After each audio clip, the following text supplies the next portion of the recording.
Good morning વિદ્યાર્થી મિત્રો, કેમ છો બધા? મજામાં ને? આજે આપણે ધોરણ 8માં વિજ્ઞાન વિષયની અંદર ચેપ્ટર 14 વિદ્યુત પ્રવાહની રાસાયણિક અસરો જેમાં આગળ અભ્યાસ કરીશું. તો જેની અંદર તમે ધોરણ 7ની અંદર વિદ્યુત પ્રવાહ પસાર થાય છે, કયા કયા સાધનોની અંદરથી, પદાર્થોની અંદરથી વિદ્યુત પ્રવાહ પસાર થાય છે, જેના વિશે તમે અભ્યાસ કર્યો હતો. ફરીથી અહીંયા થોડું યાદ કરી લઈએ કે એવા કયા પદાર્થો છે કે જેને આપણે વિદ્યુતના સુવાહકો કહી શકીએ. તો એવા પદાર્થો અથવા તો દ્રવ્યો કે જેનામાંથી તે પોતાનામાંથી વિદ્યુત પ્રવાહ પસાર થવા દેતા હોય છે.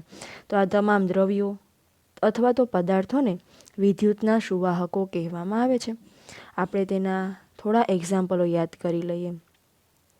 તો વિદ્યુતનો પ્રવાહ છે શામાંથી પસાર થાય છે? તો કે લોખંડ, એલ્યુમિનિયમ, તાંબુ જેવા ધાતુઓ હોય છે કે જેમાંથી આ પ્રકારનો વિદ્યુત પ્રવાહ પસાર થતો હોય છે. તો વિદ્યાર્થી મિત્રો, તમે અમુક એવા પદાર્થોનો પણ અભ્યાસ કર્યો હતો કે જેમાંથી વિદ્યુત પ્રવાહ પસાર થઈ શકતો નથી, જેમ કે લાકડું અને પ્લાસ્ટિક કે જે વિદ્યુતના અવાહકો છે. તો વિદ્યુતના અવાહક પદાર્થો કોને કહેવામાં આવે છે? તો કે એવા પદાર્થો, એવા દ્રવ્યો કે જેમાંથી તે પોતાનામાંથી વિદ્યુત પ્રવાહ સરળતાથી પસાર થવા દેતા હોતા નથી. તો આવા તમામ દ્રવ્યો અથવા તો પદાર્થોને વિદ્યુતના મંદવાહકો અથવા તો વિદ્યુતના અવાહકો કહેવામાં આવે છે. જેમાં આપણે એક્ઝામ્પલ જોયા તો કે લાકડું અને પ્લાસ્ટિક જેવા પદાર્થો. તો વિદ્યાર્થી મિત્રો, અહીં તમે અન્ય બીજા વિદ્યુતના સુવાહકો અને અવાહકો વિશે જાણતા હોય તો તે મને કોમેન્ટ બોક્સની અંદર તેના તમે નામ જણાવજો.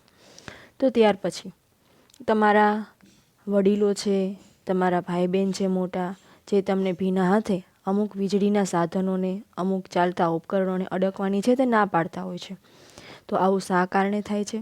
કેમ કે ભીના હાથ એટલે કે પાણીવાળા હાથ, પાણી છે તે વિદ્યુતનું સુવાહક છે. માટે તેમાંથી જો આપણે વીજળીના સાધનો વડે જો આપણે ભીના હાથ વડે અડીએ તો તેનાથી આપણને શોર્ટ લાગવાનો ભય રહે છે, તેનાથી અકસ્માત સર્જાય છે. તો આવું જ એક વિદ્યુત પ્રવાહ પસાર થઈ શકે તેવું ટેસ્ટર કે જે તમે ધોરણ 7ની અંદર તમે બનાવ્યું હતું. તો અહીં ફરીથી આપણે તેનો ઉપયોગ કરી અને વિદ્યુત પ્રવાહ શેમાંથી પસાર થઈ શકે છે જેની આપણે ચકાસણી કરશું. અહીં તમને દર્શાવેલું છે કે એક નાનો બલ્બ, તેમજ ખાસ કરીને વિદ્યાર્થી મિત્રો, આ ટેસ્ટર બનાવતી વખતે તમારે વિદ્યુતનો મોટો પુરવઠો જેમ કે જનરેટર છે, ઇન્વર્ટર છે તેવા વિદ્યુત પ્રવાહનો ઉપયોગ કરવાનો નથી, પરંતુ સાદા સેલ એટલે કે જેને આપણે કોષ તરીકે ઓળખીએ છીએ તેનો ઉપયોગ કરી અને ટેસ્ટર બનાવવાનું છે. તો આ પ્રકારે ટેસ્ટર જે તમે તેની ગોઠવણી જોઈ શકો છો, જેમાં નાનો બલ્બ, સેલ અને એક ટેસ્ટર કે જેની મદદથી તમે કોઈ પણ પદાર્થ છે તેમાંથી વિદ્યુત પ્રવાહ પસાર થઈ શકે નહીં તેમ ચકાસણી કરી શકશો. તો આવો જ એક તાંબુ અને એલ્યુમિનિયમ જેના વિશે હમણાં આપણે અભ્યાસ કર્યો કે જેમાંથી એવા પદાર્થો છે, એટલે કે કહી શકાય કે મોટાભાગની જે ધાતુઓ કે જે ઘન પદાર્થ છે કે જેમાંથી વિદ્યુતનું પ્રવાહ છે એટલે કે વિદ્યુતનું વહન થઈ શકે છે, એટલે કે તે વિદ્યુતના સુવાહકો છે. તેવી જ રીતે રબર, પ્લાસ્ટિક અને લાકડા જેવા પણ ઘન પદાર્થો અમુક એવા છે કે જેમાંથી વિદ્યુતનું વહન થઈ શકતું નથી, માટે તે બધા વિદ્યુતના અવાહક છે. તો શું પ્રવાહીમાંથી વિદ્યુત પ્રવાહ પસાર થઈ શકે છે કે નહીં? તો તેની આપણે અહીં એક પ્રવૃત્તિ કરી અને ચકાસણી કરીએ. તો જેની અંદર તમારે સૌપ્રથમ તો આ બેટરી વડે ચાલતું જે ટેસ્ટર બનાવેલું છે તે ટેસ્ટર યોગ્ય રીતે કામ કરે છે કે નહીં તેની ચકાસણી તમારે કરી લેવાની છે. જો બલ્બ ચાલુ થશે તો તે ટેસ્ટર છે તે બરાબર રીતે કામ કરતું હશે, પરંતુ જો ટેસ્ટર તમે કરેલું જોડાણ બલ્બ પ્રકાશિત નહીં થાય તો પરિપથ પૂર્ણ થયેલો હશે નહીં, તો તમારું આ ટેસ્ટર છે તે કામ કરશે નહીં. તો આ જ પ્રકારે આપણે જુદા જુદા પ્રવાહીઓની અંદર પરીક્ષણ કરવાનું છે કે શું પ્રવાહીમાંથી વિદ્યુત પ્રવાહ પસાર થઈ શકે છે કે નથી થઈ શકતો.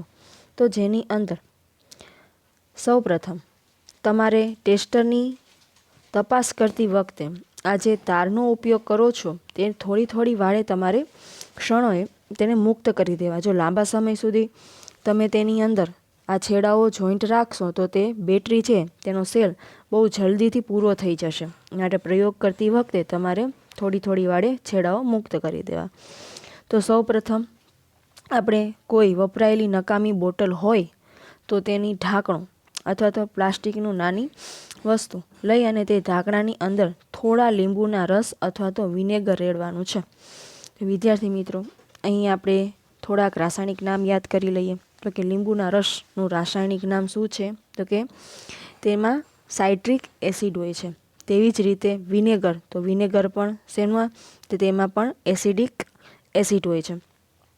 આ નામ યાદ રાખજો અને તેની નોંધ તમે તમારી ટેક્સ્ટબુકની અંદર કરી લેજો.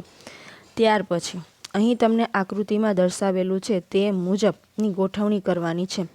તો પ્લાસ્ટિકના ઢાંકણાની અંદર તમારે લીંબુનો રસ ભરી ત્યાર પછી બલ્બ અને બેટરીને જોડી અને પરિપથ પૂર્ણ કરવાનો છે. જો અહીં બલ્બ પ્રકાશિત થશે તો શું કહી શકીએ? તો કે તેમાંથી લીંબુના રસમાંથી, એટલે કે જે એક પ્રકારનું પ્રવાહી છે તેમાંથી વિદ્યુત પ્રવાહ પસાર થઈ શકે છે. તેવી જ રીતે વિનેગર, તો વિનેગર નાખી અને તેમાંથી પણ તમારે આ જ પ્રકારે પ્રવૃત્તિ કરવાની છે. તો શું તેમાંથી પણ વિદ્યુત પ્રવાહ પસાર થઈ શકે છે? તો કે હા. આ પરથી કહી શકાય કે લીંબુના રસ અને વિનેગર જેવા પ્રવાહીઓમાંથી પણ વિદ્યુત પ્રવાહ છે તે પસાર થઈ શકે છે. એટલે કે પ્રવાહી તે વિદ્યુતનું સુવાહક છે. પરંતુ અમુક પ્રવાહી એવા છે કે જેમાંથી વિદ્યુત પ્રવાહ પસાર થઈ શકતા નથી. જેમ કે નિસ્યંદિત પાણી. તો નિસ્યંદિત પાણી છે, તમે સામાન્ય રીતે જે ઘરે તમે વાપરો છો પીવાનું પાણી છે, આ તમારા ટાંકાઓની અંદર જે પાણી ભરેલું હોય છે તે નિસ્યંદિત હોતું નથી. કેમ કે તેમાં ઘણા બધા ક્ષારો હોય છે, તેમજ ઘણા બધા તત્વો છે તેમાં ઉમેરાયેલા હોય છે, જેથી તેમાંથી વિદ્યુત પ્રવાહ પસાર થઈ શકે છે. જ્યારે નિસ્યંદિત પાણી એવું છે કે જેમાં કોઈ પણ પ્રકારના ક્ષાર હોતા નથી, તેમાં કોઈ પણ દ્રવ્ય છે તે ભળેલું હોતું નથી, માટે તેની અંદરથી વિદ્યુત પ્રવાહ પસાર થઈ શકતો નથી. અહીં વિદ્યાર્થી મિત્રો નોંધ કરી લેજો કે કયું પ્રવાહી છે કે જેમાંથી વિદ્યુત પ્રવાહ પસાર થઈ શકતો નથી? તો કે નિસ્યંદિત પાણી, કે જેમાંથી વિદ્યુત પ્રવાહ પસાર થઈ શકતો નથી. તો આ પ્રકારે જ્યારે આપણે ટેસ્ટરનો ઉપયોગ કરી બંને છેડાઓ વચ્ચેનું પ્રવાહી પોતાનામાંથી વિદ્યુત પ્રવાહ પસાર થઈ શકે છે, જેનો આપણે ટેસ્ટરનો પરિપથ પૂર્ણ કર્યું અને જેના કારણે બલ્બ પ્રકાશિત થાય છે. એટલે કે કહી શકાય કે છે પ્રવાહીમાંથી વિદ્યુત પ્રવાહ પસાર થાય છે. પરંતુ જો પરિપથ પૂર્ણ થયેલો નહીં હોય અને અમુક છેડાઓ છૂટા હોય અથવા તો કંઈ ગોઠવણી અંદર ભૂલ રહી જાય તો આ પરિપથ પૂર્ણ થશે નહીં અને તો બલ્બ પ્રકાશિત થશે નહીં. એટલે કે પરિપથ પૂર્ણ થયું હશે નહીં. તો આ પ્રકારે બલ્બ કેવી રીતે પ્રકાશિત થાય છે? તો તમે બલ્બનું નિરીક્ષણ કરશો તો તેની અંદર એક ફિલામેન્ટ હોય છે, એટલે કે તાર હોય છે. આ ફિલામેન્ટ છે જો ઊંચા તાપમાને ગરમ થશે તો જ બલ્બ પ્રકાશિત થશે.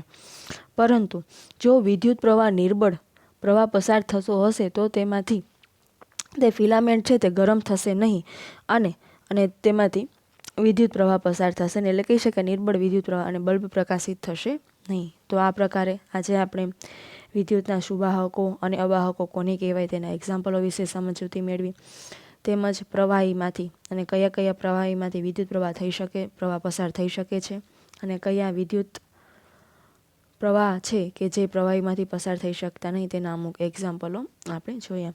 તો અહીં તમને જો કંઈ ના સમજાણું હોય તો તે મને કોમેન્ટ બોક્સની અંદર જણાવજો. અને ત્યાર પછી નેક્સ્ટ સમજૂતી છે ચેપ્ટર આગળ તે આપણે નેક્સ્ટ લેક્ચરમાં કરીશું. Thank you.